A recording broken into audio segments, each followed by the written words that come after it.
हे दोस्तों, एक बहुत पुराने ज़माने की बात है जहाँ पर एक गांव में एक बहुत ही यंग लड़का था जो बहुत ही ज़्यादा एम्बिशियस था। उसे अपनी ज़िंदगी में बहुत बड़े बड़े काम करने थे और जिस वजह से उसके गांव के सारे लोग भी उसे बहुत पसंद करते थे। उसकी तारीफ भी करते थे क्योंकि वो बहुत स्ट्रांग और टैलेंटेड भी था। सब उसे देख के यही सोचते थे कि ये एक दिन आगे जाकर हमारे गांव के हालातों को सुधारेगा, कुछ तो बड़ा करेगा। और इस यंग लड़के में भी ये काबिलियत थी कि वो जो चाहे वो बन सकता था और इसीलिए वो हमेशा चौड़ा होकर चलता था, कॉन्फिडेंस के साथ।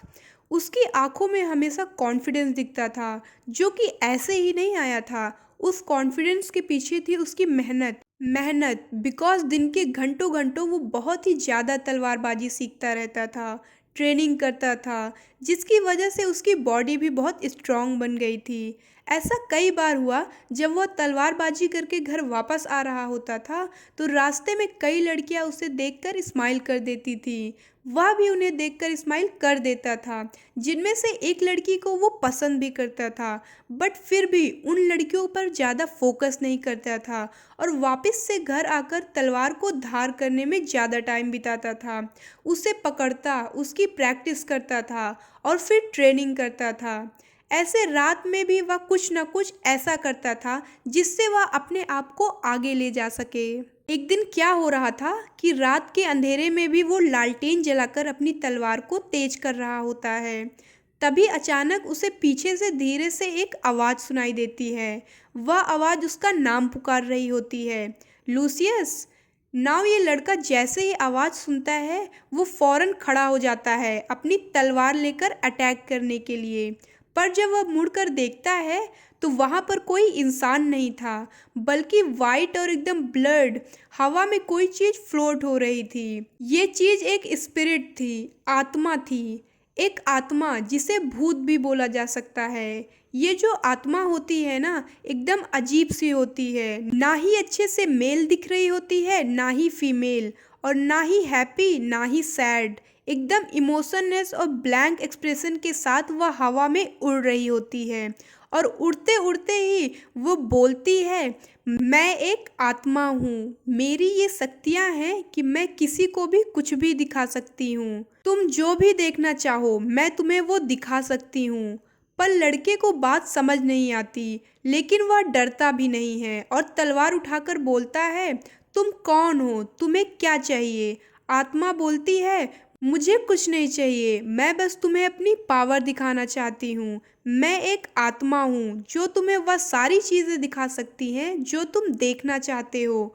ना लड़का सुनकर कंफ्यूज हो जाता है, बट फिर भी क्योंकि इतनी अजीब चीज़ हो रही होती है इसलिए वह पूछता है कि क्या तुम मुझे कुछ भी दिखा सकती हो? चलो एक काम करो, इस दुनिया में जो सबसे महंगी स्वॉर्ड यानी कि तलवार है जो पूरी गोल्ड की बनी हुई है वो दिखाओ। ये सुनने के बाद वो आत्मा फूंक मारकर एक स्मोक बनाती है जिसके अंदर वह लड़के को चमकदार गोल्ड की तलवार दिखने लग जाती है, जिसे पकड़कर एक आदमी उससे ट्रेनिंग कर रहा होता है। नाव ये चीज़ थोड़ी देर रहती है और फिर गायब हो जाती है। जैसे ही लड़का इस चीज़ को देखता है वो बहुत ही एक्साइटेड हो जाता है और सोचता है कि यार यह तो बहुत इंटरेस्टिंग पावर है। उसके दिमाग में एक और आइडिया आता है जो और किसी भी नौजवान लड़के के दिमाग में यूजुअली आता है। वो स्टाइल मारते हुए बोलता है, तुम एक काम करो, मुझे ना इस दुनिया की सबसे खूबसूरत लड़की दिखाओ। उसके सामने एक स्मोक बनता है जिसके अंदर इतनी ज़्यादा ब्यूटीफुल लड़की आती है, ऐसी लड़की जो बहुत खूबसूरत होती है। वो पूरे 5 मिनट तक उस लड़की को देख रहा होता है और उसके बाद वह स्मोक वापस से गायब हो जाता है। थोड़ी देर बाद उस लड़के को थोड़ा एम्बैरेसिंग फील होता है, बट वह फिर अपने सेंसेस में वापस आता है और आत्मा से कहता है, तुम एक काम करो, अब मुझे इस दुनिया का सबसे पावरफुल वॉरियर दिखाओ। अगेन आत्मा वापस से स्मोक बनाती है और एक परफेक्ट वॉरियर की इमेज उसके सामने लेकर आती है जो बहुत ही मस्कुलर होता है। उसकी बियर्ड होती है, एक बहुत ही अट्रैक्टिव से आर्मन ड्रेस पहना होता है जो लोगों को एक एक करके मार रहा होता है। और यह देखकर लड़का बहुत ही ज़्यादा इम्प्रेस हो जाता है। वह सोचता है कि एक दिन वह भी ऐसा बनेगा। नाउ अब सब चीज़ देखने के बाद वो लड़का बोलता है, अब बस बहुत हो गया, मैंने बहुत कुछ देख लिया, अब तुम जा सकती हो। ये बोलने के बाद वापस से लड़का अपनी तलवार को साफ करने लग जाता है और अपने काम में बिजी हो जाता है।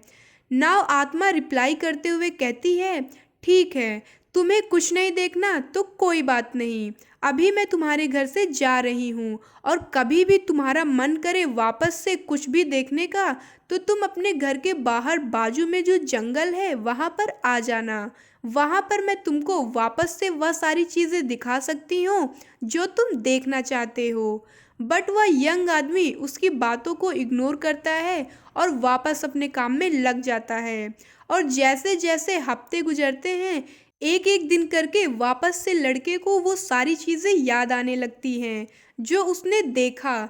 इसलिए क्या करता है वह, कई बार वापस अपने घर के पीछे जाता है, उस स्पिरिट को देखता है, लेकिन फिर वापस घर आ जाता है। और एक दिन जब वो बहुत थका हुआ होता है तो बोलता है, चलो जाकर वापस से देख लेता हूँ। वह जाता है, अगेन डिमांड चालू करता है। वह कभी दुनिया की खूबसूरत खूबसूरत जगहों को देखता, अलग अलग मौसमों को देखता, उसके कई सारे दोस्त जो अब उसके साथ नहीं हैं उनको देखता, और इवन कई बार वो बहुत सारी ब्यूटीफुल लड़कियों को भी देखता था। ऐसे ही हफ्ते महीनों में बदल गए और कुछ महीने बाद ही इस लड़के में चेंजेस आने लग जाते हैं। जहाँ यह लड़का पहले अपनी ट्रेनिंग को घंटों घंटों करता था, अब वह 1 घंटे पहले ही घर आ जाता था। और फिर उसने इस आत्मा को अपने घर ही बुला लिया था, जिसकी वजह से वो आराम से जो चाहे जब चाहे देख सकता था। फिर वह धीरे धीरे इतना कंफर्टेबल हो गया कि वह 2 घंटे पहले आने लग गया और फिर 3 घंटे।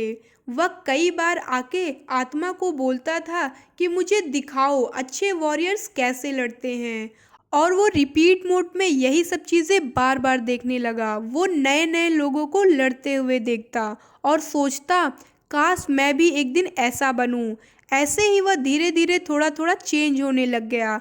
और अब वह जब ट्रेनिंग से वापस आता और लड़कियां उसे हाथ दिखाती, स्माइल करती, बट ये उनकी तरफ देखता तक नहीं, वह उनको इग्नोर कर देता था, क्योंकि अब उसने इतनी ज़्यादा ब्यूटीफुल लड़कियां देख ली थी। वो सोचता था कि काश उसे भी एक दिन ऐसी लड़की मिले, और जिस दिन उसे ऐसी लड़की मिली वो उससे शादी करेगा, और ऐसी लड़की वो डिज़र्व करता है। कई बार वह आत्मा से कहता कि तुम मुझे बैटल्स दिखाओ, तुम मुझे लड़ाइयाँ दिखाओ जो दुनिया में हो रही हैं। वह उसे देखता, उसमें से किसी को अपना फेवरेट हीरो बनाता, उसके लिए चीयर्स करता, और जब वह हार जाता तो उसके लिए दुख भी मनाता था। और फिर वह अपना कोई नया हीरो बना लेता जिसकी लड़ाइयाँ देखना स्टार्ट कर देता। ये सारी चीज़ें करने में उसे बहुत मज़ा आ रहा था, उसे बहुत अच्छा लग रहा था। अब उसने अपनी तलवार प्रैक्टिस करने का टाइम एकदम ना के बराबर कर दिया था, और अब वह घर जाकर अपनी तलवार को तेज भी नहीं करता था। इनफैक्ट अब तो उसने अपनी तलवार को साफ करना भी बंद कर दिया था। कुछ साल बीत गए, उसकी तलवार वैसी की वैसी ही पड़ी रह गई, जिस पर जंग लगने लग गया। बट उसे फिर भी इतना भी फर्क नहीं पड़ रहा था, क्योंकि उसे मज़ा आ रहा था। उसे जो चाहिए था वह वो देख सकता था, खुश हो सकता था और आगे बढ़ सकता था।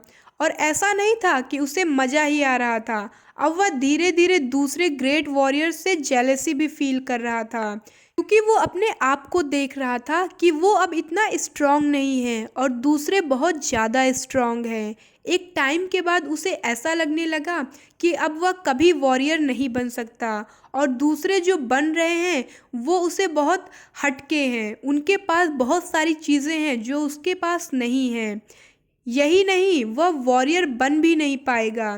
तो अब जिन लोगों को वो अपना हीरो मानता था, उनसे अब जेलसी करने लग गया और उन्हें गालियाँ देने लग गया। इनफैक्ट अब वह कभी भागने की भी सोचता तो वो अच्छे से भाग नहीं पाता। उसका बदन बहुत हैवी होने लग गया। उसे शील्ड भी बहुत हैवी लगने लग गई। उसकी स्किल्स भी खत्म होने लग गई। ऐसे कुछ साल बीत गए और अब उस लड़के ने अपने बड़े बड़े ड्रीम्स को गिव अप कर दिया। अब उसे वॉरियर नहीं बनना था। अब वह आत्मा से कहकर बार बार सिर्फ बैटल्स देखता और उनमें ही जंग लड़ने की कोशिश करता। इनफैक्ट अब वह 30 साल का हो गया था, अनमैरिड, अपनी लाइफ में फ्रस्ट्रेटेड और उसकी ज़िंदगी में कोई अच्छा था भी नहीं। अब जैसे ही वह 30 साल के ऊपर पहुंचने लग गया, रात के 12 बजे, तो कोने में स्पिरिट बैठी थी। वो अचानक से बहुत ज़ोर से हंसने लगी। आदमी ने उसे देखा और चौंक गया। पिछले 10 सालों में आज तक उस आत्मा ने कोई भी इमोशन शो नहीं किया था, लेकिन आज वो हंस रही थी। और 10 साल बाद उस आत्मा ने कुछ ऐसा कहा जिसे सुनकर वह आदमी शॉक रह गया। आत्मा ने कहा, यहाँ पे मेरा काम खत्म हो चुका है, मेरा मकसद पूरा हो चुका है। डरे हुए उस आदमी ने पूछा कि तुम क्या कह रही हो? स्पिरिट फिर से हंसने लगी और कहा कि अब मुझे वो सीक्रेट रिवील कर देना चाहिए जिसे मैंने 10 सालों से छिपा के रखा है। असल में मैं एक डेविल हूँ, मैं एक शैतान हूँ, मैं दुनिया की सारी डार्कनेस की जड़ हूँ।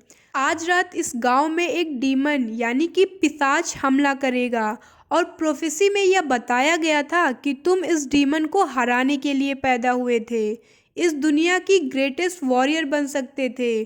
तुम हमारी डार्कनेस को खत्म करने वाले योद्धा थे, बट अब देर हो गई है, अब तुम कुछ नहीं कर सकते। इस गांव में जितनी भी आत्माएं हैं, हम उन सबको अपने साथ ले जाएंगे। ये सुनकर आदमी के होश उड़ जाते हैं। बट फिर वो पूछता है कि 10 साल तुमने वेट क्यों किया?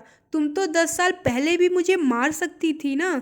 तब स्पिरिट यानी कि आत्मा ने बताया कि देखो, प्रोफेसी यानी कि भविष्यवाणी में यह कहा गया था कि तुम्हें इस दुनिया का कोई भी डीमन, कोई भी वॉरियर, कोई भी हरा नहीं सकता।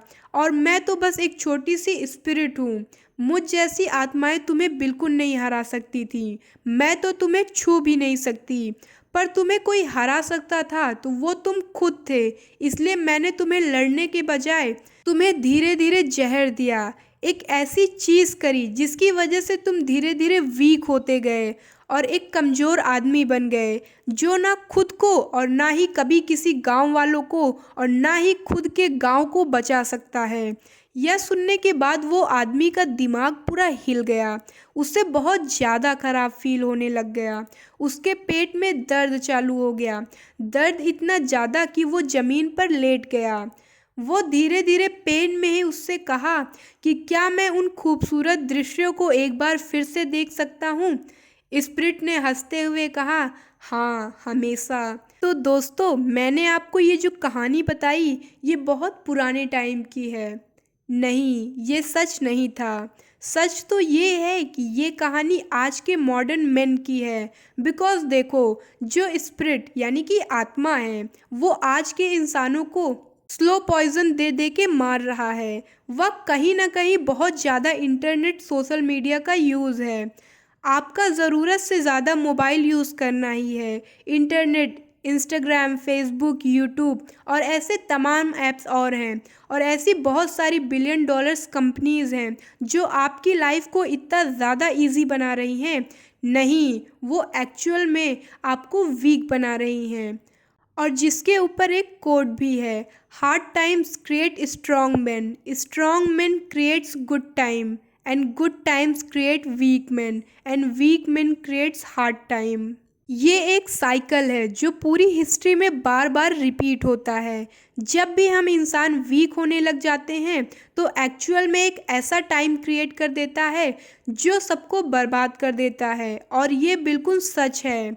हमारे आसपास में बहुत सारे लोग ऐसे हैं जो इस mobile phone, internet, Facebook, Instagram, Snapchat की वर्चुअल दुनिया में खोए हैं और वो रियल में अपनी ज़िंदगी में बहुत ध्यान नहीं दे पा रहे हैं, अपनी पढ़ाई पे ध्यान नहीं दे पा रहे हैं, अपनी स्किल्स पे काम नहीं कर पा रहे हैं और खुद को जाने अनजाने में कमज़ोर बना रहे हैं। अपने घर परिवार के लोगों के साथ बैठ के बात करने का टाइम नहीं है उनके पास। दिन भर बस मोबाइल और इंटरनेट में व्यस्त रहते हैं और ये हम और आप भी हो सकते हैं, क्योंकि फ़ोन यूज़ करते करते टाइम कब बीत जाता है हमें खुद को भी नहीं पता चलता। हमें ये समझना होगा कि हम फ़ोन में इंटरनेट नहीं बल्कि इंटरनेट हमें यूज़ कर रहा है। यदि आप किसी ऐसे को जानते हैं तो उनकी आंखें खोलने के लिए ये वीडियो उनके साथ ज़रूर शेयर करें, और वीडियो पसंद आया है तो अपना ओपिनियन ज़रूर शेयर करें, और जाते जाते कमेंट में एक हार्ट ज़रूर टाइप करिएगा। वीडियो को पूरा देखने के लिए खूब सारा प्यार।